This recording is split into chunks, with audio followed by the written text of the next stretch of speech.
Bismillah, Assalamualaikum Ustadz. Salam. Bagaimana hukumnya bila ada suami istri yang bertengkar?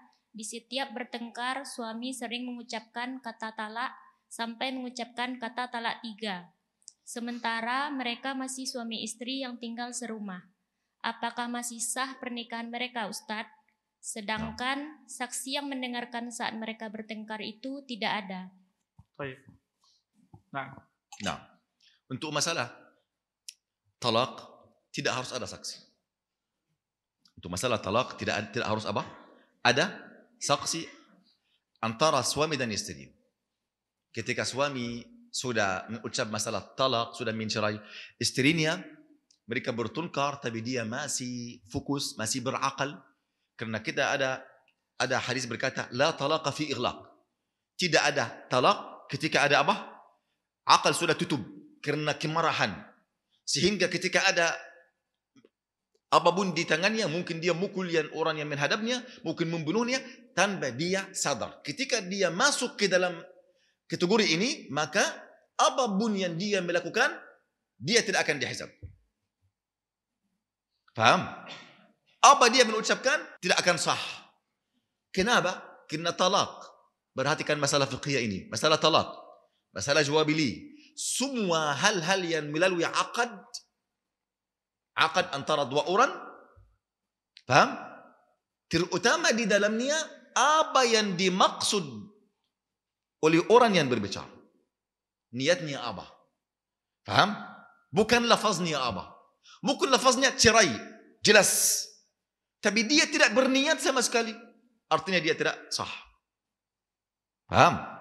Mungkin dia ingin cerai, tapi dia mengucapkan salah. Tapi niatnya cerai, ini sah. Ada kaidah berkata, al-ibratu fil uqud bil maqasid wal ma'ani, laysat bil alfaz wala bil mabani. Bintinya di dalam akad, paham? Bukan hanya dengan lafaz-lafaz. Tetapi dengan apa? Apa yang dimaksud, apa di dalam niatnya. Paham? Dia berniat apa? Ini masalah akad selalu. Akad jual beli, akad cerai, akad nikah, apapun. Faham? Ini tergantung niatnya. Ini keluar dari atau termasuk dalam hadis Nabi, innamal a'malu bin niyat. Segala amalan tergantung apa? Niatnya. Taib. Orang bertengkar sama istrinya. Kemudian dia sering berkata anti talib.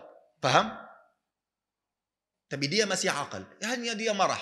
Faham? Tidak ada orang cerai suami istrinya kecuali dalam kondisi marah. Tapi masih sadar. Ketika dia mengucap anti talik secara jelas, maka sah. Taib. Kalau satu majlis berkata anti talik, dua kali. Apakah ini dihitung dua kali talak atau satu kali? Khilaf antara ulama. Khilaf antara ulama. Jumhur ulama berkata ini dua kali. Jumhur ulama, Malikiyah, Hanabilah, Syafi'iyah, Hanafiyah berkata ini dua kali. Bahkan saya sudah menghitung. Hampir banyak dari sahabat Nabi SAW sudah berfatwa ini dua kali. Jika dia berkata kepada istrinya anti, talik, tiga kali dalam satu majlis, maka ini sudah tidak boleh dia nikah sama sekali. Kecuali dia wanita sudah nikah orang lain, kemudian ketika orang ini meninggal atau mencerai dia, boleh dia kembali kepada yang pertama. Faham? Ini jumhur ulama. Yang menelisih mereka Al-Imam Ibn Taymiyah. Berkata ketika tiga kali atau dua kali atau 1000 kali dalam satu majlis, maka ini satu kali saja. Ini apa? Satu kali saja. Yang rajah kata jumhur ulama. Menurut saya yang rajah karena jumhur ulama sesuai dengan dalilnya, kemudian sesuai dengan apa? Dengan fatwa para sahabat Nabi SAW. Maka kita harus berhati-hati.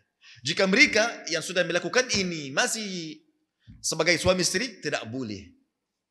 Tidak boleh. Walaupun 1000 orang berkata untuk mereka, berfatwa, anti masih suami untuk beliau, dan ini karena anak-anak, dan ini tidak boleh dalam Islam.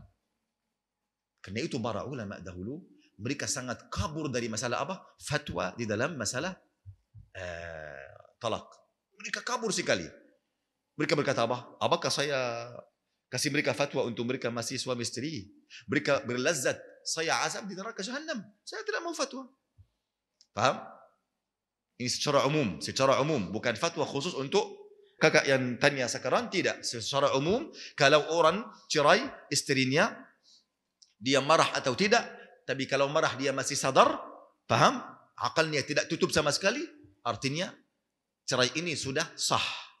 Ketika lebih dari satu kali, ini sudah terjadi. Ada orang berkata kepada Ibnu Abbas, saya cerai istri saya 1000 kali. Berkata, anti taliq dengan 1000 kali. Dia berkata, 1000 kali. Apakah ini satu kali atau kalau sudah 3 kali sudah selesai? Kata Ibnu Abbas, 3 kali sudah selesai. Ini tidak boleh. Dia kembali kepada anta, kecuali dia sudah nikah, kemudian dicerai atau jadi janda, kemudian kembali kepada anda lagi dengan nikah yang baru. Wallahu taala a'lam.